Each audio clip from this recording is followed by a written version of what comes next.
Hi, and welcome to the SoCal Yearbook Gal Education Series designed to inspire, encourage, support, and make your life easier.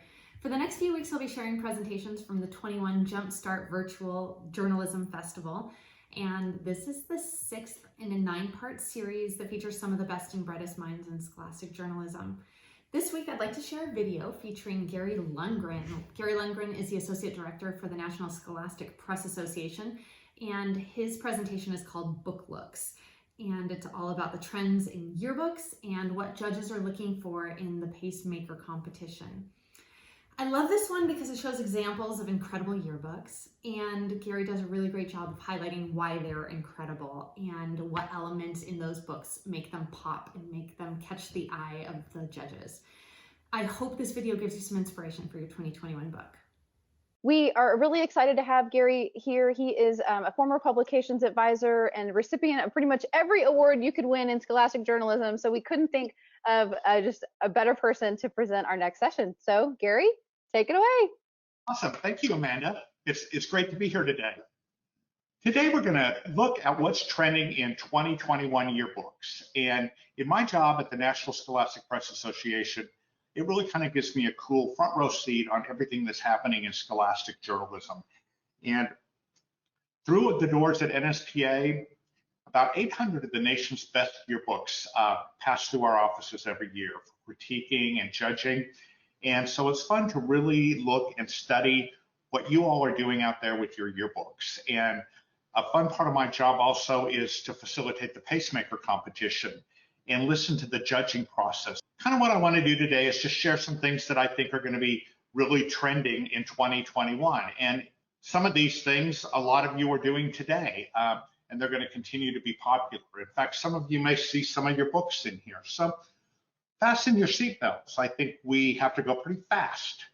Starting in Spokane, Washington, Meade High School had a very contemporary book this year, kind of reflecting the trend of block photos and transparent boxes and overlaps. They used the phrase almost perfect, always better, which allowed them some components to their theme. This book, the judges gave a Pacemaker Award for. They displayed their theme statement in a real powerful way. I think when we put together our books, our theme really needs to have a very powerful visual voice and verbal voice. And this is very strong visually. The way that This Is Meade is really just in your face in handwritten type. And then Almost Perfect, Always Better is the rest of the theme. And the designers strategically have used 4 colors there that are going to repeat throughout the book. You see those colors on their table of contents carrying through. And inside the book, they did something cool. The students discovered these cool, bright colored vellum sheets, a modern twist on the old traditional vellum. And they tipped those into the book in different places in the opening. So all of those colors carried through. So this was their title page. This was one of their opening spreads. So you can see this is looking through the vellum, and then you flip the page. It was really cool. But you can see just how all the elements come together. The colors, the phrase, just the entire packaging really worked for them. And then you can see here's what a spread inside the book looked like. So they really carried through that look that they've established with the fonts, the blockings, the transparent boxes. It just really worked well. I like it when a yearbook doesn't look like any other yearbook. And I must say, I think one of the things that caught the judge's attention about the Meade High School yearbook is it didn't look like any other book out there. They did feature profiles throughout the book on students with interesting stories, and those were in black and white, but they carried the transparent color box through. Another very innovative book that won a Pacemaker was Tesserae from Corning Painted Post High School in New York.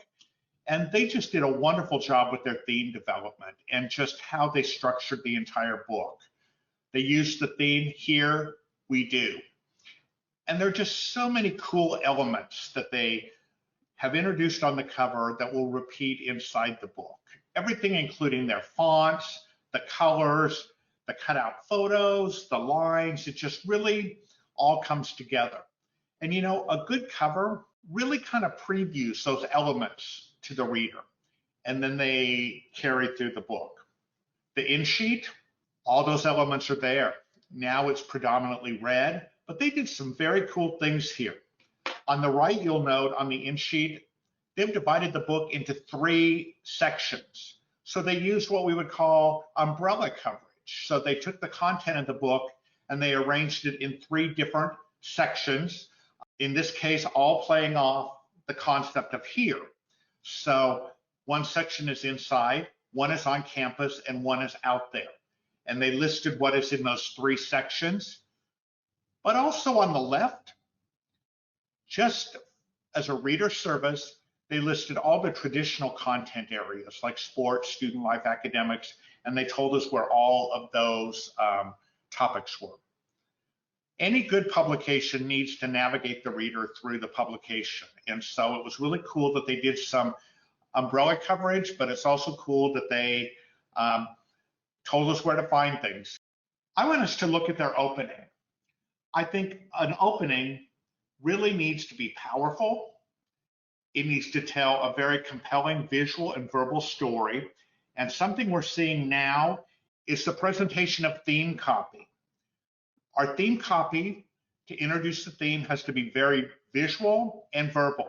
So it has to have a voice. And then if you can find some cool way to display it typographically, look at their theme copy on their opening, how they've carefully crafted every word. There's a tone to it, but also it's a visual element. I can glance at this copy and not even necessarily set out to read it from start to finish, and things pop out. Here we do what others don't. Because of how they displayed that, I read that whether I want to read it or not. And then the little subheads: in our labs, by the river, here in the field house, where we dream what others don't. Of course you do. Of course we do. So there's layers to this story. So the big words pop out at me, and then there's small little details. Just well done.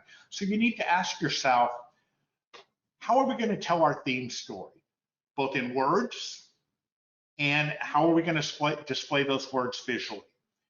That's called giving the book a voice, and your theme needs to give the book a voice. So they did 3 spreads in their opening. And then this is what their dividers look like. Big pictures, small amounts of text, just very powerful. Then they did something that is very innovative for a lot of books, and it's called jump coverage. So in about 7 different places throughout the book, they did a presentation that took more than 1 spread, kind of like a magazine does.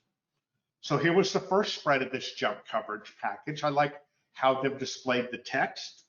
And here's the second spread. So it goes together as a unit. And part of what unifies it is that photo that crosses over from the first spread onto the left. So that's kind of what the 2 spreads look like together in a package. Here's another one. The intro spread, I love how they did their copy, and the second spread. So you might ask yourself, do we have some stories to tell that instead of a single spread might be a group of spreads that might be designed as a jump coverage package? A couple of times in the next few minutes, I'll have some slides that just list some trends. And here are a few that I want to throw out there. We're seeing bold hand lettering. We're seeing outline fonts. We're still seeing stack type, even to the point of awkward hyphenations in big words. Bright colors are popular. We're seeing duotones, and that's printing a color on a black and white photograph.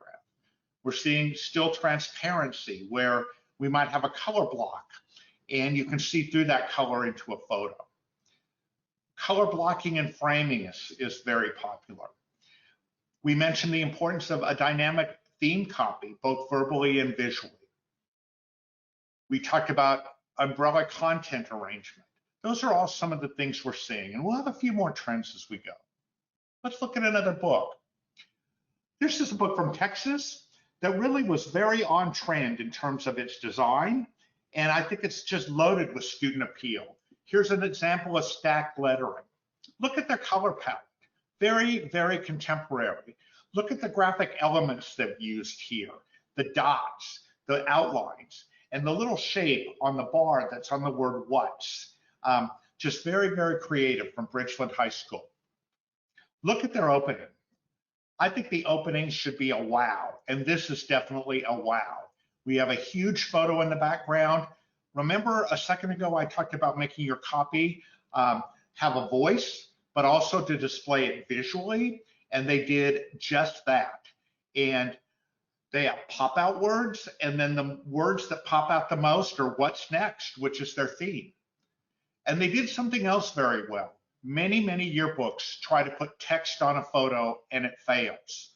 And they put text on a photo and they worked with it until it was readable. Well done. Here's just kind of how the look carries through. Another thing we're seeing a lot in yearbooks are subtable of contents. So for instance, on this spring division page, we have another table of contents telling us what is in that section of the book. And you can just see how all their graphics and things come together. Just very nicely done. A book from the Kansas City area, Shawnee Mission East High School. They did some cool things with type. The font, as we are, you can see how each letter has a different graphic treatment that carries through the book. But most importantly, the trend I wanted to show you that they used is they used partial cutout photos. We went through a phase in yearbooks where cutout photos were very popular, but now those aren't as popular anymore because sometimes they alter the story. So a partial cutout really is more dramatic. So you take a big photograph and just have part of it cut out, and the rest of the photo is intact. A design tip here, these are far, far more powerful if you do a partial cutout on a big photo as opposed to a tiny photo. But you can see how powerful those dividers are, and it shows their type treatment also. They did their student issues section, and they had an illustrator on campus. So we're seeing a lot of students that are now very good with computer generated artwork, and we're seeing a great increase in student illustrations where appropriate, because there are some topics where an illustration might work better than a photo. We talked about bold graphics. Here you see a photo in the background of this book from Loudoun Valley High School in Virginia. It's a duotone photo in the background. But what sets this apart is the real bold handwritten font. And their theme, real, simple, different. They wanted it to be bold and they wanted it to be in your face. So I think at this stage of the year when you're planning your book, you need to ask yourself, what sort of mood do we want this book to project? Their in sheet, they expanded on the theme, and now instead of real, simple, different, it's keeping it real, anything but simple, dare to be different. Their opening has the three key words. And then what they did that I thought was innovative, and so did many others in the yearbook world, is for each of the three sections had 3 divider spreads that kind of served as an introduction. And so keeping it real, anything but simple, and you can see the use of the duotones as well. This is a great example of what a duotone looks like. And dare to be different. And on the final spread of the intro for each section, they had their table of contents there. Great photo. Texas High School in Texarkana, Arkansas, or Texarkana, Texas, forgive me, they have a great example of bright colors. Always a good book in terms of photojournalism and just all around a great book. Their 2019 book really had an innovative use of color because it was very on trend with using bright colors and what we call color blocking and framing. So you can see here, they use color as a frame around the spread. Here's more an example of blocking, but bright, vibrant color. The Lion from McKinney High School in the Dallas area was just one of those books that did everything well. But Probably what they did the best is telling the story of the year with pictures. The best yearbooks are very strong photojournalistically, and the images in this book were spectacular. The packaging, I love the loud and proud because of their theme statement. They use the theme ins and outs. And so I love that big ampersand that's transparent that shows through the photograph. And then look at on the right how they did their copy with the keyword at the beginning and the keyword at the end. Just very, very powerful. The dominant photo. We see a lot of oversetting and putting things on the dominant photo or overlapping the dominant photo. That's definitely a trend. And it's a trend that really steers many staffs wrong. It really sometimes turns out to be a visual mess. So if you're going to overlap and put things on the dominant photo, study what the professionals do. And you'll notice that they use very simple photographs. Readability is always a key. So when they put that headline on that photograph, we could read that headline. Well, overlapping and putting things on the dominant is a trend. There still has to be a simplicity in what's happening there. And that's very much on trend here. Some other things that I think would be very helpful for you to look at when you're planning your books is the strategic use of black and white. Yearbooks, for the most part now, are in all color. And so in an all color yearbook, you need to ask yourself, where are we going to use black and white? Should we use black and white somewhere? Something else we're seeing a lot of in terms of trends is a whole book approach to typography and color. So no longer does each section of the book have its own fonts and colors. The entire book needs a very disciplined whole book look. Kind of what I was saying before, we're seeing text and insets and overlaps on the dominant photo.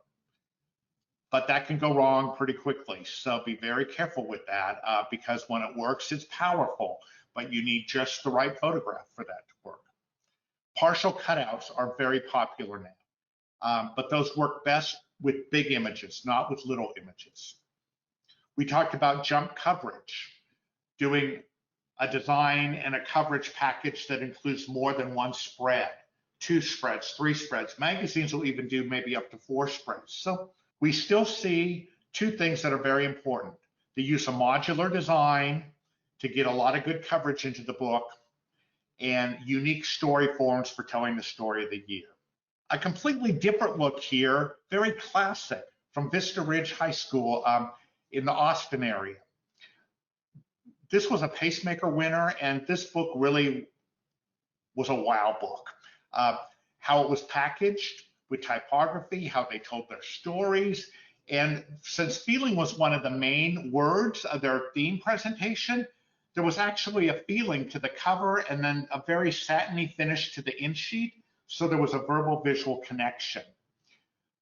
But look at the wow factor in the opening.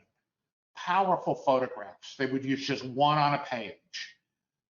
Carefully crafted short copy with emphasis words in bold and one key word that pops out in their font. So just extremely powerful. Just pulls us in. Their spreads, this is really what a yearbook should do. A yearbook should really, the year should come alive on the pages of a yearbook with photographs like the one on the right. They won the marching band competition and all the different packaging of stories over here. Just nicely done. So on this spread, we have everything from a great big photograph that's a full page photograph to a picture strip down on the lower left with a lot of little pictures. Look at how they carried through their typography. I also want to point out that there's a spread here. This is a spread with a lot of content, but it doesn't look crowded because they've given it some breathing room. They did some feature spreads. This is a cool one. Instead of writing a 15-paragraph story, they told the story about student pressure with big numbers and factoids. And then over on the right page, they have quotes to humanize the story. The Odyssey from University High School in Florida, very typographically driven, but we talked about the use of black and white. So their opening spreads, there's 2 opening spreads. There's a not exactly spread, but it works. Not exactly, but it works. And then you get inside the book and notice how that font carries through. So they have just a very unified one book look. And then the black and white carries through for that little graphic element in the upper right with the cutout, to kind of tone it down a little bit, but to carry the black and white look through. While we talk about trends, oftentimes people ask, what do you think need to be improved with yearbooks? So I've given you a list of some things that I think are trending for 2021, but after watching the judges judge the pacemakers and talk about them, I'll give you a few things on my over it list. Topping the list is unreadable copy. It is amazing how many outstanding yearbooks will take a great story and then put it on top of a photo or put it on top of something and you can't read it. So readability wins out over everything, and that's very important. Really tiny photographs can be a problem. You know, in yearbooks, we really set out to get a lot of student photographs in the book, which is spot on. We need to be doing that. But you got to remember, the yearbook does not have a zoom function. So if the little tiny photograph you have on the page is so tiny that you have to zoom in on it to crop it, it's probably too little in the book. A good rule of thumb is a photo should have faces about the size of a nickel. Don't make your readers plow through caption blocks that have, 5, 6, 7, all of the captions for the whole spread there. Try to keep your caption blocks with no more than 3 captions, because otherwise it's just lazy design and makes the reader hunt for the captions. Pay attention to your framing margins, the top, the bottom, the left, and the right, and be sure there's an ample framing margin. That framing margin gives the spread some breathing room and is really, really important. And so my experience is, if anything, you might want to create a little more space in the framing margin than what's on the template, and don't crowd the framing margin. And finally, especially for beginning designers, a lot of you have a lack of white space. So as you begin to design, I think you become more and more comfortable with white space. And white space can be your friend if you plan for it. If you have white space because you don't have any content, that's a problem. But when you have a great amount of content and great photos and great stories, you need some planned white space on that page, because now that our yearbooks are very content heavy, which is a very good thing, we kind of need to lighten it up a little bit with some white space so it doesn't appear so intimidating. I know I went through a lot of things in a hurry, but that was kind of the point. I wanted to show you a lot of visual things, expose you to quite a few new ideas, and kind of give you things to think about as you now begin that journey to come up with your graphic ideas and your inspiration. And I think the best way to begin that process is to look for cool ideas. And so I think you're at that stage right now as we begin our 2021 yearbooks. All right. Hey, Gary, that was awesome. Thanks. I was taking some screenshots on my phone. Yeah. Will these presentations be archived so they can watch them and look at them later? Because we went really fast. But That's a great question. A really perfect lead in. It's almost like I paid you for the setup.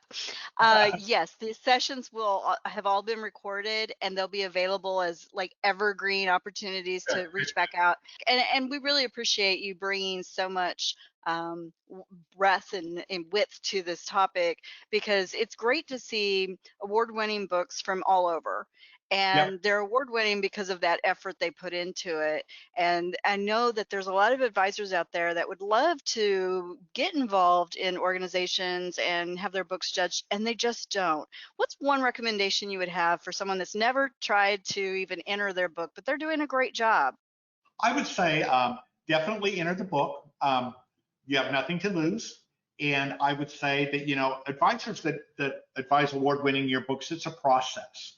The first few years they're just kind of learning, and then every year the book gets a little better. And I would say just use it as an educational process.